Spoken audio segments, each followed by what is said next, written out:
Hello and welcome to today's information session with General Dynamics Mission Systems. My name is Rebecca Davis and I'm the Career Services Manager at Global Campus Career Services Department. We are excited you could join us to learn more about this exciting career opportunity. Before I turn the floor over to Richard from General Dynamics, I just wanted to go over a few housekeeping items. This webinar is being recorded. For all those who registered for this afternoon's session, the recording will be emailed to you in a few days. At the end of the presentation, Richard will take time to answer as many questions as he can. At the bottom of the screen, there is a Q&A button. You can submit questions with your name or anonymously to be answered live.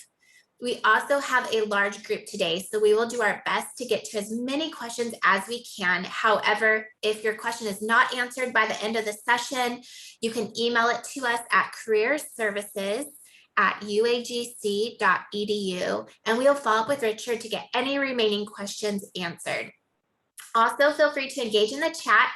You can post questions in the chat and members of the University of Arizona Global Campus Career Services team will be available to help answer your questions during the presentation. And then if you have any technical difficulties, we recommend logging out of Zoom and logging back in. But without further ado, I would like to introduce our guest employer today. We have joining us Richard Moore, Program Manager at General Dynamics Mission Systems. Richard, thank you so much for joining us. I will go ahead and stop sharing my screen and turn the floor over to you. Perfect. Thanks a lot, Rebecca. I greatly appreciate that. Good afternoon, everyone. Again, my name is Richard Moore. I currently manage our military outreach program. I work alongside our diversity and inclusion team. So please don't log off and don't be alarmed if you're not a member of the military community. Primarily, that's who I was brought on board to target. But again, I do work alongside the diversity and inclusion team, so more than glad to help everyone out the best way I can. Some things that I'm going to share with each and every one of you today. To start, a little bit about myself. I've served in 2 branches of the military, 4 years Navy, 2.5 Army. When the game comes on, I never lose a bet. So pretty much for me, I break even. But that's about me and my military career. Since then, over the last 20 years, I had worked towards getting into human resources / recruiting. It took about 7 post my transition. And since then, I've been working in roles such as recruiting, veteran employment representative. I've worked on Marine Corps based Quantico to help transitioning service members. And now in the role that I'm in, I primarily assist the entire military community, which would include transitioning service members, veterans, military caregivers, and military spouses. Again, don't let that run away from you. I've included my information on LinkedIn, so definitely connect with me there, and I can help get you pointed in the right direction. Some things, as I stated earlier, that I'm going to share with everyone today is how to maneuver about the General Dynamics website. We are a large organization. We're broken into 10 independent business units. And I'm going to jump right into this so that this way I can share my screen and show you what I'm referring to, because again, we're so large that it can get somewhat confusing. So first, I'll start with the General Dynamics page. This page will allow us to begin to explore the different sectors of business, the different business units, just to give you an idea of pretty much what they do and what they all entail. So here we'll start with our businesses. And this just gives you a breakdown of General Dynamics, or the actual breakdown. We begin with 4 business sectors: aerospace, marine systems, combat systems, and technologies. Each business sector has 2 to 3 independent business units. So for example, aerospace has Gulfstream Aerospace and Jet Aviation. These 2 business units deal primarily with the building of aircraft. Our marine systems houses the Bath Iron Works, Electric Boat, and GD NASCO business units. Their primary function is building watercraft or ships for the military. Our combat systems business sector holds European land systems, and ordnance and tactical systems, all weaponry. Technologies houses General Dynamics Information Technology. Some of you may know them as GDIT or GDIT, as well as the business unit that I represent, Mission Systems. Granted, we do all things technology. Mission Systems is more along the lines of building and developing satellite communication systems. Now, depending on the positions that you're targeting or your degree, everything that I just said to you could potentially come across as hieroglyphics. I would highly recommend not to focus on, well, I'm not an IT person or I don't have a telecommunications background, because all of our roles have what I like to call supporting roles. So in these specific roles is where you'll find what you're looking for. For example, the most I can tell you about a computer is how to turn it on and turn it off. However, I manage our military outreach program, which doesn't require me to have any type of IT background, any technical background. So again, don't allow that to scare you off. And just to put this out into the atmosphere, General Dynamics, at one point, I believe they still do, have healthcare industry opportunities. What's healthcare about IT other than data entry? I really don't know, but that's the nature of the business that they've decided to get into. And on each of these, you can click one, choose one, and begin to learn more about that specific business unit. Next, I'm going to take you out to the careers portal. And this is where the magic begins. I tell everyone that I come in contact with, there's a home for you here at GD. We just need to find where that home is. As of today, among all 10 business units, or at least 9 of them, we have 3,547 career opportunities. So again, a lot for you to peruse through and to choose from depending on your background. Here, you can search by business unit. All of the business units that have positions are listed here. We also have our locations, which are in alphabetical order by state. We also have our job categories. So if you're looking specifically for IT roles, if you click on IT, you'll have the opportunity to identify close to 1,400 roles in IT, and the same would be for anything else that you decided to choose. If you're looking for roles in supply chain and logistics, you would do the same thing, and you're able to see those roles. Now, sometimes this can get tricky when you go out to different or the independent business units webpage. For example, General Dynamics Mission Systems does not classify roles in supply under supply chain. They list those in procurement.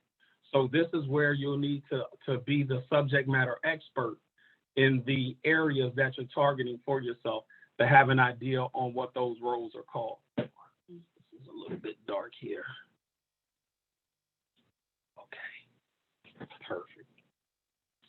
So in doing that, you at least want to make sure, again, that you're a subject matter expert in the roles that you're targeting for yourself to get an idea of where you should look, how you can list those roles if they don't come up. For example, I'm a recruiter by trade, but I know that when I'm conducting my searches, recruiter may not be in the title. So with me understanding the area of interest that I'm targeting for myself, I know that I may have to look up talent acquisition to find those roles. And that's pretty much with any role that you want to target for yourself.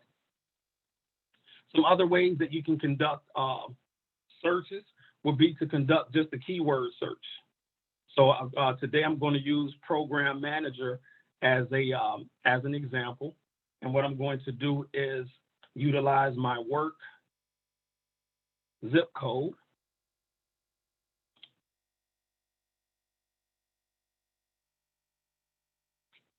And now it appears that we have roughly 912 program manager positions within a 50-mile radius of Fairfax, Virginia. This can be increased up to 200 miles. It can be decreased down to 25, depending on how far you're willing to travel, and in some cases, even relocate.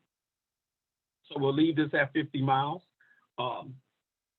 This is partly correct, and I say that because when you're conducting your searches, we're just looking for program manager. It doesn't have to be in any specific order. So because I just have program manager, it appears that we would have 912 of those roles within the radius that we've selected. This is, again, partly correct. What the system is looking for is not just program manager together as a title, but it's looking for program and manager. Program to be on line number 1 of the position description. Manager can be on line number 51. So to tighten this up and look specifically for program manager type roles and program manager embedded within the position description, we would do what we call it in human resources a Boolean search.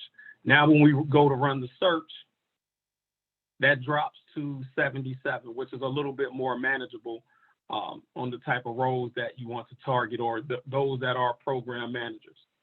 We also have a second option, and I'll clear this out.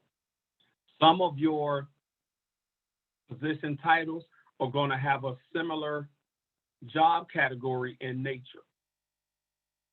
So if we go out and we pull up project and program management and utilize the same zip code,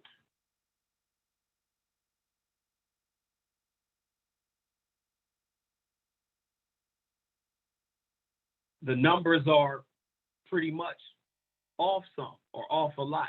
And the reason being is because, again, some of our business units do not classify certain opportunities. Oh, sorry about that. We'll put in project and program management.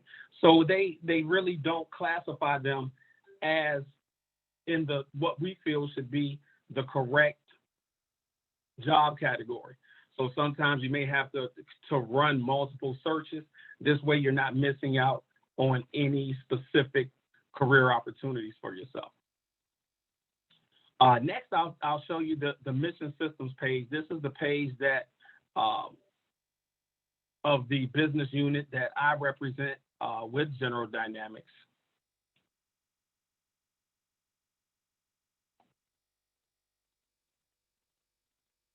And this is how one of the ways that we can get into the to the search page. The search functions are almost one and the same. There are going to be some slight differences. Now, in coming to our page, as of today, we have 529 positions currently available. Once you get to each independent page, the searches are going to be slightly different, but similar in nature. We can do the keyword search, the city, state, and/or zip code, and then we have our job categories.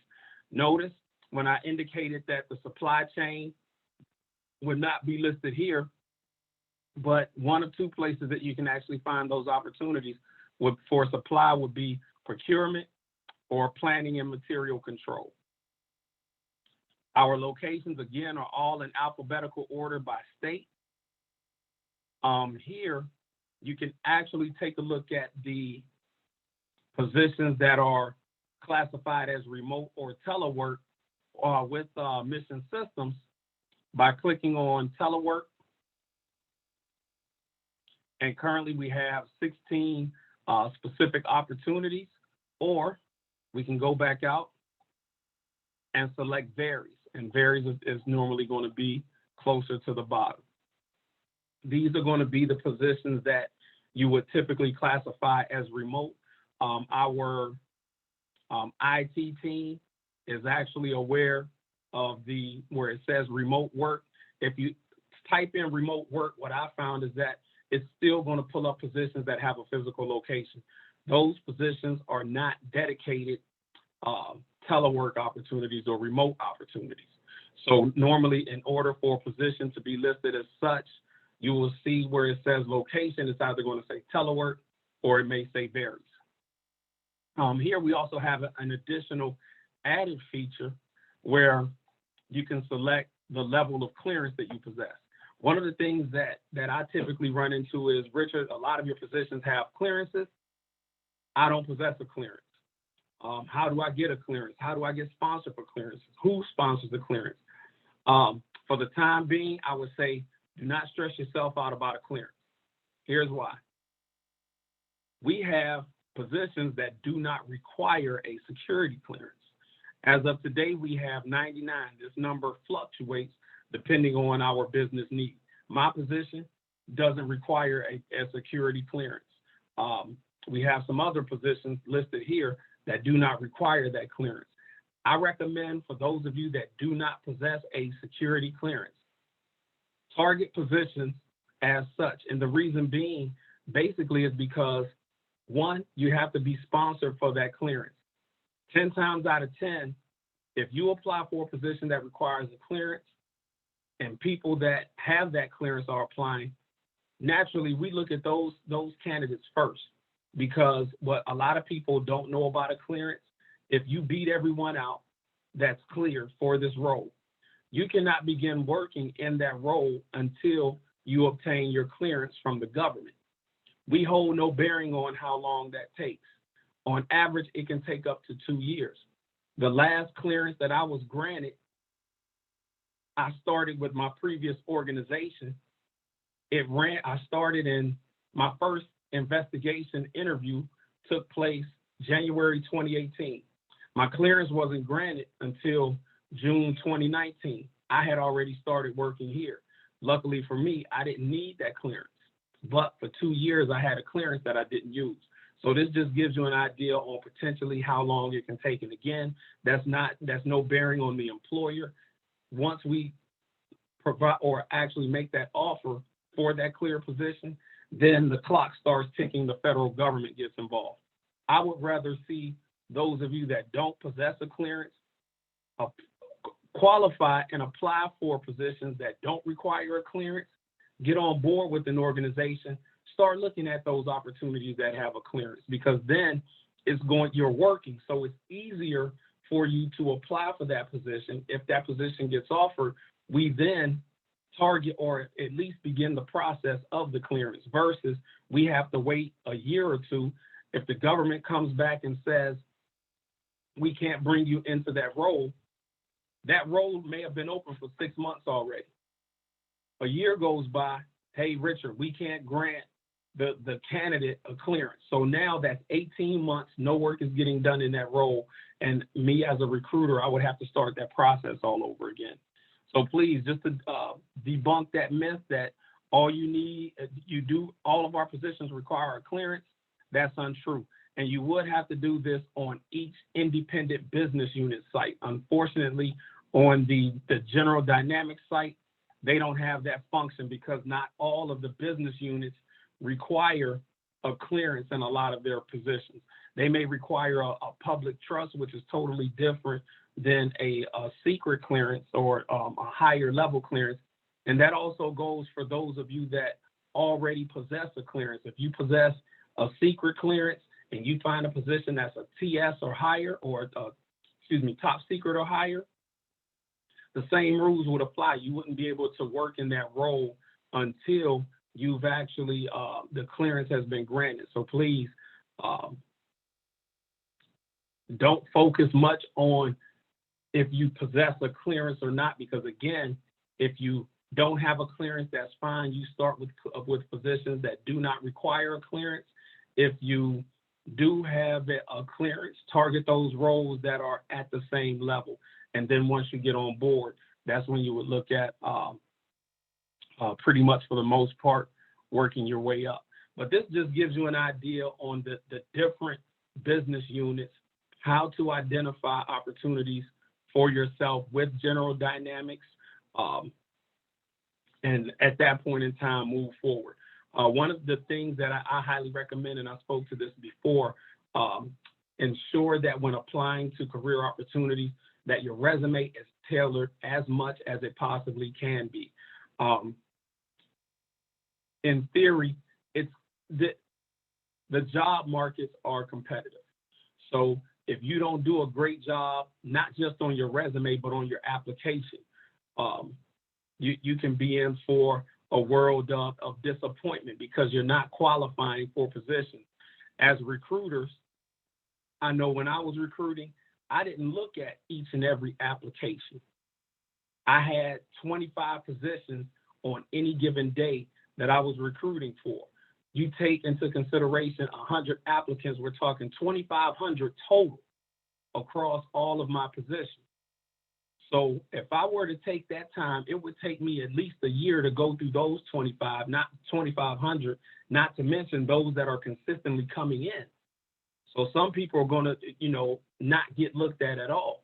So please make sure that you're qualifying for these positions. When I say qualify, you at least want to be an 80% or higher match to give yourself a fighting chance. The higher you match that specific position, the better. Some ways that you can determine if you meet specific positions, and I'll use this role here, the junior cyber project manager. Basically, everything is laid out in bullet form, which is great. Some things that I like to look at on position descriptions are going to be the basic qualifications, the required skills, and the desired skills. Now, sometimes they'll lay out for you what the task that you'll be performing when you come on board. If you've done those tasks, I don't want you to get in the habit of just listing, I performed these tasks and this is where I performed them, but tell us how you perform those tasks, because that's going to hold weight on, wow, this is how Richard posts his positions in the applicant tracking system. This is how he does his full life cycle recruiting from beginning to end. He performed the tasks that we're going to need him to perform, and this is how he performs those tasks. So definitely take that extra step, and that just gives you a little bit of a competitive edge. Now, in the same breath, I will also say, never try to force fit for a position either. If you're reaching and just thinking someone's going to take a look at my resume, unfortunately, the applicant tracking systems don't work that way. Typically, once you hit apply or submit, it goes into a pool. That applicant tracking system is looking for keywords, key phrases, qualifications. If it doesn't see it, and if that's a position that you're interested in getting into, it's going to be difficult when it comes down between you and the competition. So again, don't try to force fit. Don't overdo it. Take a look at the positions, and again, try to target at least 80% or higher. If you're a 60% match, when I was growing up, that's a D student. No one cared about the D students. They barely cared about the C students. But when they saw those A's, those B and A students, which were 80% or more, people gravitated to those individuals. So please take the time to determine if, in fact, you do qualify. I know that you may be interested in certain positions, interest versus if you can do, because a lot of these positions, they don't have a learning curve that you think they should have. A quick true story with me, one of my positions that I was in, someone was hired that didn't have a clue on what they were doing. I spent for 3 months, half of my work days, 8 hours, bringing this person up to speed for 3 months. Even at the 3-month mark, they weren't getting it. At that point, it was evaluation time. This portion of the evaluation time normally is when we would look at receiving pay increases. I didn't get a pay increase because I was trying to help someone get up to speed. I had talks with my hiring manager, so unfortunately, I left Friday and didn't return back to work because someone else held that in their hands. So I bring this up because, granted, there may be a slight learning curve. If there's 4 things or 5 things or a few things that you don't possess, that can be the difference between you getting selected and offered the position versus not. So don't be alarmed. be prepared for rejection because it can happen. And in some cases, no one will be able to tell you why you were rejected. However, if you're a 60% match or a 70% match, and there are certain things that you don't possess, it's pretty obvious that, okay, I didn't qualify for the position because I didn't have this certification, this level of education, years of experience, this unique skill. So there wouldn't be a need to hone in on that. Pretty much you'll have an idea. Okay, I am going to stop sharing and open the floor for questions. I'll take a look at the chat. And again, fire away, everyone. I know we had one question. Can you show where to locate the internships? Is there a specific Yes, area? Depending on the internship, we have college and university internships, as well as internships for transitioning service members. Give me a few moments so I can get into that. And it's going to be slightly different for each of the business units. So just keep that in mind when you go out to each business unit's page. A lot of times our pages don't look the same. They don't flow the same. We don't utilize the same applicant tracking systems. And I'll also drop this information in the chat as well. And this will take you to our internships. I'm unfamiliar on when internships become available for college and university students. So definitely you want to keep a close eye on that. There's a few here. Some are paid, some are unpaid. But definitely when you get a chance to, make sure that you take a look at those and you should be pretty much squared away. Thank you. That's a really popular question. Perfect, perfect.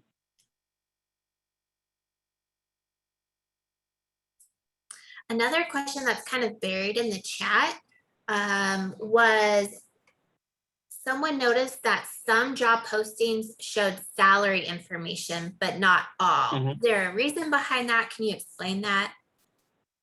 That's solely up to a hiring manager. In theory, I think that's a way to screen people out, because some people feel, well, I need to make this. This is as high as they're going, so I'm not going to target that position. However, I look at offers on employment just like going to a used car lot. You walk on that lot, you just don't walk away. If you really want that vehicle, at some point you negotiate. Never negotiate in the beginning.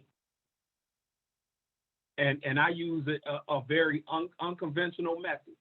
And you can try it, you can use it, you can say, oh, Richard doesn't know what he's talking about, but it's gotten me this far throughout my career. I lowball myself intentionally when I'm speaking with a recruiter. I also lowball myself on the application. Why?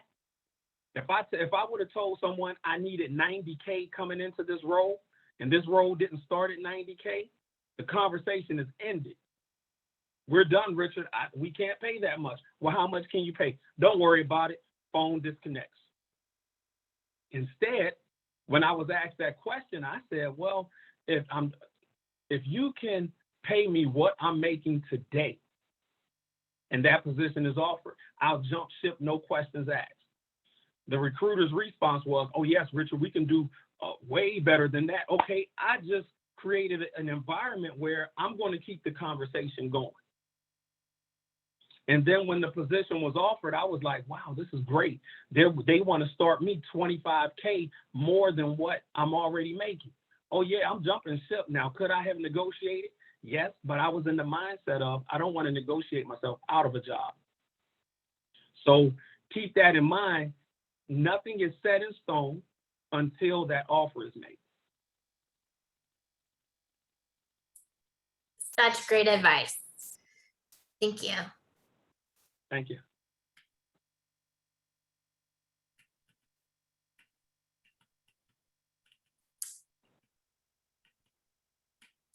Quite a few questions coming in through the Q&A. Can you explain what the sponsorship means for a clearance? Yes. What that means is, let's say if you don't have a clearance, you apply for a position and you're offered a clearance or made an offer for employment, and that position requires a clearance. We as Americans, we can't go out and get that clearance on our own. It has to be sponsored by an organization. So General Dynamics Mission Systems, if we offer you a position today and it requires a clearance, we would have to sponsor that clearance. Because again, we can't go out, fill out an application, say, okay, we'll pay for the investigations, we'll pay for this, we'll pay for that. It doesn't work that way. It has to be sponsored by an organization. So we will sponsor it. And for those of you who served in the military, what I would recommend is get rucksack ready to hurry up and wait, because that's what it's going to be, a wait. And like I said, it took 18 months for the government to come back and say, hey, Richard, we're granting you a secret clearance.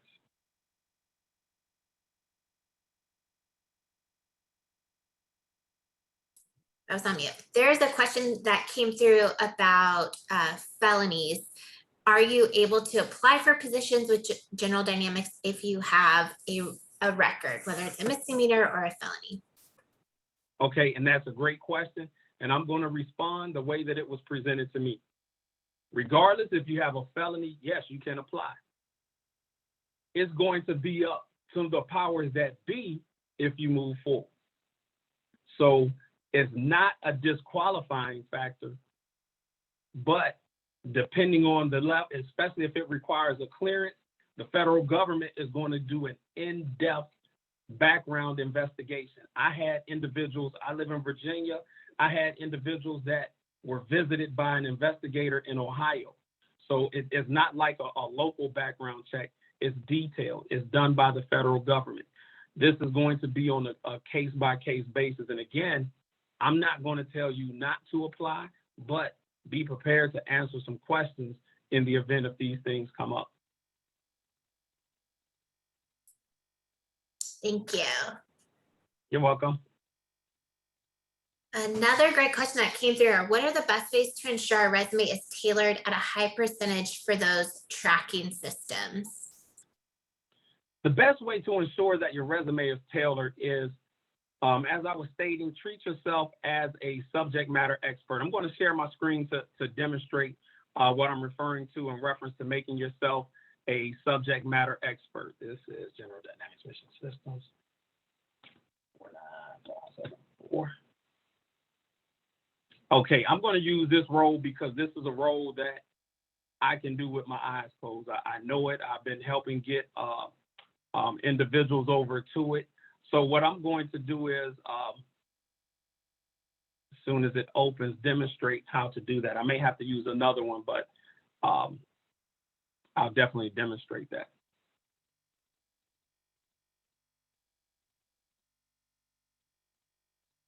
Okay, so in looking at this position here, let's just say if I had a background in engineering and I understand what staff systems engineers do. When I say tailor, what I want you to consider is utilizing this position description to your advantage. As we start looking at keywords and phrases and reading through this, these are going to jump out at you. So I've never done this before. Like I said, for me, I'm not the most technical person. But if I were to look at this position description, some things that may jump out at me that I want to include on my resume would be support of business development and capture initiatives. Something else that I may want to familiarize myself with or utilize is going to be IRAD planning and execution. Some other things that I may want to include would be experience, rocket missile or product defense engineering, and include this section here. Now, to a degree, I wouldn't just do a copy and paste. I would end up putting this on my resume so that it makes sense. I wouldn't, again, copy and paste bullet for bullet, line for line, but what I'm going to do is identify what those key words and key phrases are. For example, I'm a recruiter. I already know that when I look at position descriptions, they're going to discuss or want me to discuss applicant tracking systems, my communication skill, full life cycle recruiting. So these are things that I already know. I'm going to have on my resume, and in tailoring it, if I have 5 positions on my resume and I've done this 5 times, I'm going to list it 5 times in my resume. My resume, if you were to look at it, is oh so repetitive, but I have to demonstrate that, hey, Richard, we need someone that has 8 years of experience. Okay, it's going to show 8 years of experience performing XYZ tasks. So don't think that you just have to put it once and that's it, because I calculate the years of experience. You put it once and you've been in a position for 2 years, you don't have the years of experience. So those are things that when I say tailor, you want to get creative as you can with your resume. Think of your competition and how you can set yourself apart, even more so putting that same information on your application. I believe, and I'm a firm believer, and I stand behind this, applicant tracking systems do not scan resumes. I feel that way because when you read the statement at the end of the application, I hereby certify all information on my application is true and correct. It doesn't say anything about the resume. Therefore, I tailor my resume, copy and paste that information into each appropriate field of the application. Then I'll upload the resume and hit apply. This way, if the resume doesn't get scanned, I'm good. If it does get scanned, I'm even better because now my resume is getting scanned and my application is getting scanned. But for me, I just do that because I want to make sure that I'm hitting all wickets. Great advice about applicant tracking systems. And for our students and alumni, we do offer a service here in Career Services called Job Scan, where we'll take your resume and a job posting and we'll scan them just to ensure that it is as ATS friendly as possible. So email us at careerservices@uagc.edu if that's something that you're interested in exploring. I want to be respectful of everyone's time, but I think we've got time for a couple more questions, if that's okay, Richard. Oh yeah, I'll stick around afterwards. I'm here for you. Awesome. We've had a couple questions along the lines of how long is the hiring process usually? And if you're transitioning military, when should you start applying for these positions? Okay, with the transitioning military, depending on when you transition, I would say at least 120 days from your final day of active duty. Normally, we try to stick to a 90-day period, and that varies based on when the position was open versus the time that we start identifying qualified candidates. Now, keep in mind, if a position has been open for, I'll just use 30 days. Day number 1, we may have 2 qualified candidates. In between that time, no one may qualify. Day 29 and 30, we have a total of 10. So that's the first 30-day mark. Then the following month, we leave that position open. The hiring managers, in turn, now keep in mind with those first 2 sets, they're interviewing. So we leave that position open. So another 30 days, we may get another 10. And then at the end of the month, they may get it. Sometimes some hiring managers only recruit or only interview 1 time a month. Some do it whenever they see fit. Our goal is to at least in a 90-day period from the time the position posts to the time someone has been identified and an offer made, roughly about a 90-day period. And again, that can vary because you may come in on the tail end or right where what we would consider to be the middle. It may work a little bit faster for you versus me. I applied when the position was first posted, so I may not get the feedback that I'm looking for until we hit that 90-day mark or even a little bit further out. For example, I applied for this position December 2018, mid-December. I normally give companies 30 days. After 30 days, I didn't hear anything. I started applying other positions. I wasn't reached out until the day before Valentine's Day, February 9th, 2019. The following week, I had a face-to-face interview. 2 weeks later, the position was offered. 1 April, I started in my role.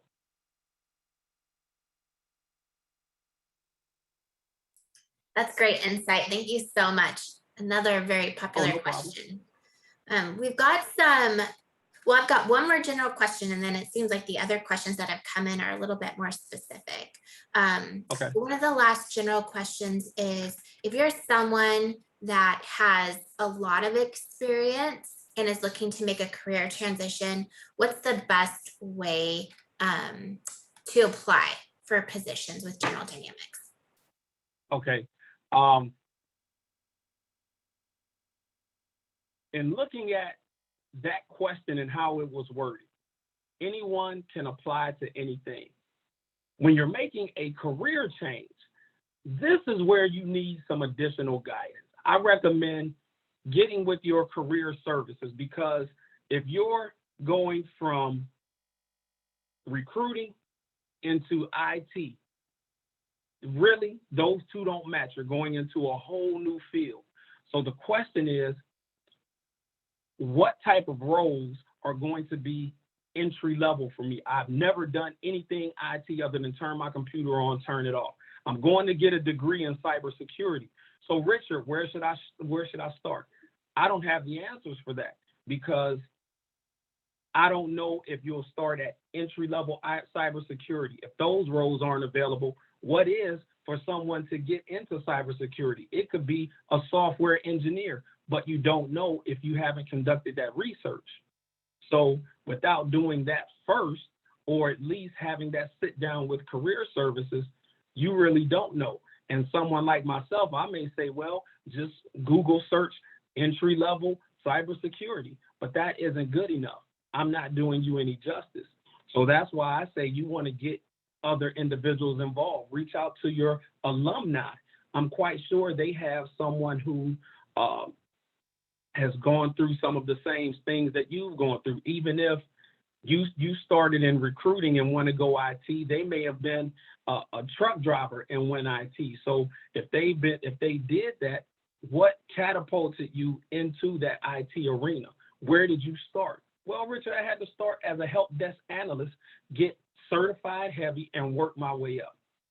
Or I had to go into this type of role, learn this, and then work my way up. So that would be, my block of advice in reference to those of you who are doing a 180 on your career path. Yes, absolutely. Reach out to career services. You can email us. I think we posted our email address in the chat, or log into My Career through your student portal to request an appointment and get that scheduled.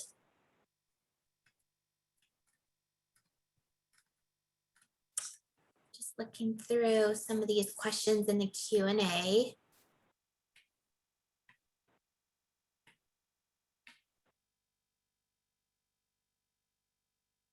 And I do see some general ones. One that caught my eye: internships available for software developers. They may be. You just have to keep a close eye on the website. Most organizations only post positions based on the need of the business. So sometimes I know, like the one for the talent acquisition, I haven't seen talent acquisition opportunities in a year. People get into certain roles and they just don't leave for whatever reason. I'm in my role. My plan, I'm not leaving until it's time to retire. I'm too old to be still trying to bounce around. So they have me for 20 plus years. So I'm not going anywhere. And you do have certain roles that are like that. However, you just have to keep a close eye on what's out there. Utilize the calendar on your computer and say, okay, on this day, I'm going to search for these specific positions. In corporate America, most of our opportunities they stay posted normally for anywhere between 3 weeks to 45, 60 days, in some cases even more. So you're not going to miss any opportunities if you follow that method. As well as join talent networks. If you join organizational talent networks, like we have a talent network, join it. You'll be made aware of opportunities as they become open. Can you receive maybe email updates as new positions become available? Yes, that will be by joining the talent network. So let's say for those of you who are pursuing business development type roles, you would log on to our talent network page, select, and you can do multiple. You can do all positions or the ones that are of interest to you. Every day that a position under that category becomes available with Mission Systems, you'll be made aware of that immediately. Now, the key is when you're looking at an organization like General Dynamics, you would have to go into each business unit and join their talent network. because I don't have access to what goes on in GDIT or any other business unit, and vice versa, because we're all separate. However, we all make up General Dynamics.